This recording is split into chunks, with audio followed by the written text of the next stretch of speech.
Hey everyone, it's Lexie. So in today's video, I'll be sharing with you my spring reading recommendations.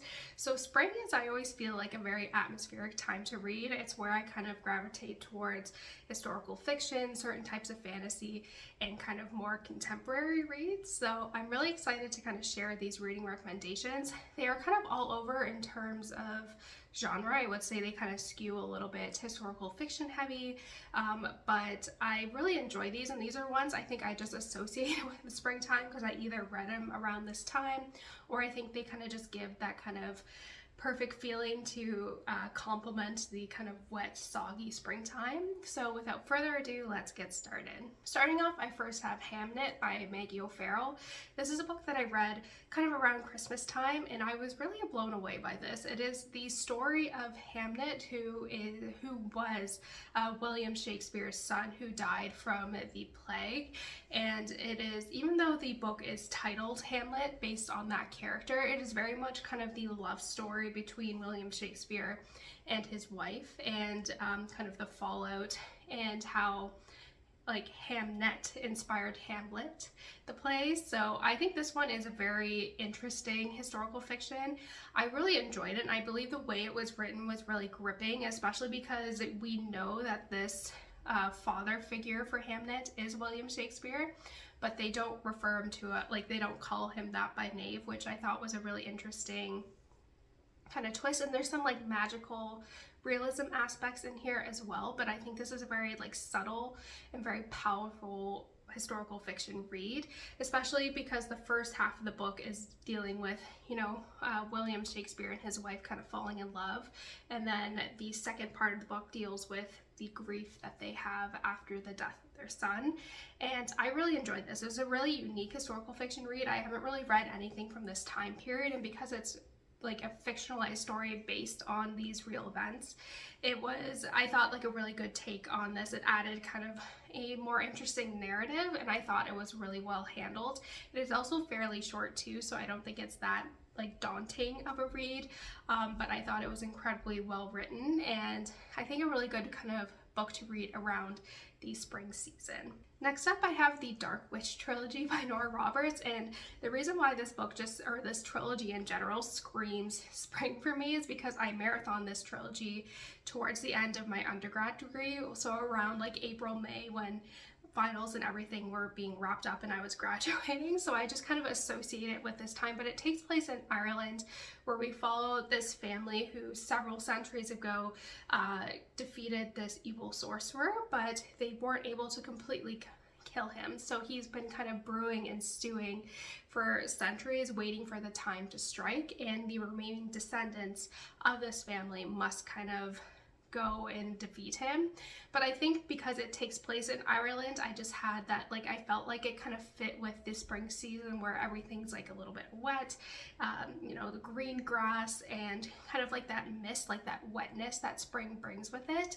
And I felt it totally matched that atmosphere. And each of the books in the trilogy follows one of the descendants, and yeah, it's a lot of fun. I really enjoy this. Like I said, I just associate it with spring just because I read it during that time, but I think it totally kind of fits with this atmosphere. So I think it was really fun. It's something a little bit different, a little bit more lighthearted, but I still really enjoyed it nonetheless. So if you're looking for a not as well known fantasy series that is, I don't think I've heard anyone talk about it on BookTube, then go definitely check this one out. Next, I have The Alice Network by Quinn. This is by far one of my favorite historical fiction books, and it is one that has a dual storyline. So we follow our main character in present day post-World War II, who is coming to Europe from America to deal with her problem, but once she touches the shores in London, she ends up running away because she wants to find what happened to her cousin, who she hasn't heard of since the war. So she ends up crossing paths with this former spy from World War I, and they become an unlikely friend group essentially as they're trying to figure out what happened to this missing cousin. So in addition to that kind of post-World War II storyline, we also get the spy's perspective and when she went undercover in Nazi or not Nazi, in German occupied France during World War I, and the kind of past and present storylines end up becoming intertwined. This book really, really moved me. I have certain parts of this book tabbed because it was just so impactful and I was so incredibly moved by it. And I definitely think this is one that is worth the read. I really, like I said, was really blown away by the kind of stubborn older lady with the more hopeful younger adult, and kind of the unlikely friendship that forms and just that bond that was created. I love seeing that kind of evolve over the pages, and I think the author does a really good job at weaving in the kind of two storylines so that they're almost kind of complementing each other. So I think this is incredibly well done, and yeah, like I said, one of my favorite historical fictions. Next up, I have Lilac Girls by Martha Hall Kelly. This is, again, another historical fiction. I feel like I just associate like historical fiction with like winter and spring particularly, so that's why this is a little bit more historical fiction heavy. But basically this is kind of follows three different storylines during World War II. We follow a American socialite in New York. We follow one of the few women doctors that was doing the kind of terrible medical experiments on prisoners during World War II, like the Nazi doctors in Ravensbrück. And then we also follow a person who is living in Ravensbrück, and the intermingling of these storylines. I think this author, again, this is a unique trilogy because we follow, it's basically the Faraday family trilogy essentially. You don't really need to read them in any order, but Lilac Girls follows Caroline Faraday during World War II. The second book, The Lost Roses, it follows Caroline's mother during World War I, and then I believe the great aunts of this family during the Civil War in Sunflower Sisters. So I think like all these books kind of fit within the springtime. This is kind of just the one I'm recommending, but I think they're all really well done. But this one in particular, I've read a couple times and I've enjoyed it every time. There's something about this author, and like I always forget, there's something so immersive with her writing that I would like sit down and I would look up and be like, oh my goodness, I read 50 pages. Like I was so engrossed in the storyline. And for like in this instance where we follow the Ravensbrück German or Nazi doctor and the prisoner, we know how those two storylines are connected and how Caroline is like integrated into this storyline. I thought was well done. It is loosely based off of the Caroline or like the Faraday family and their contribution to each of these different wars. So it's loosely based off of that, which I do enjoy, and they're based off of real, people and what they did. But this author does a really good job at weaving in the different storylines, and you just really feel for it. So again, another great historical fiction read. And lastly, I have Dragonfly by Leila Meacham. This is a book that I read during a book club that I had with one of my friends from my lab group at school during like peak COVID, and this is one of the ones that we read. But this, again, another unique historical fiction read that I don't hear a lot of people talk about. But basically we follow this spy group who were recruited during World War II to like infiltrate Nazi occupied France.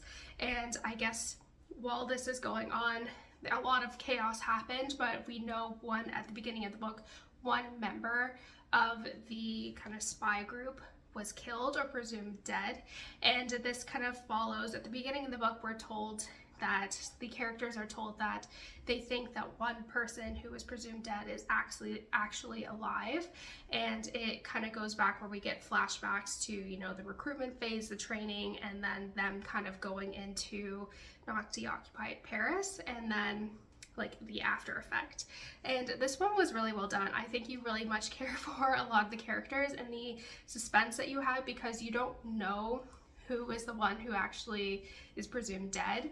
And I thought it was really well done. Like the kind of lies that these characters have to create in order to maintain their cover was like super stressful, and eventually kind of the buildup of the breaking point that kind of leads to them getting caught was really, really suspenseful. I was really on edge and I was really stressed out for them.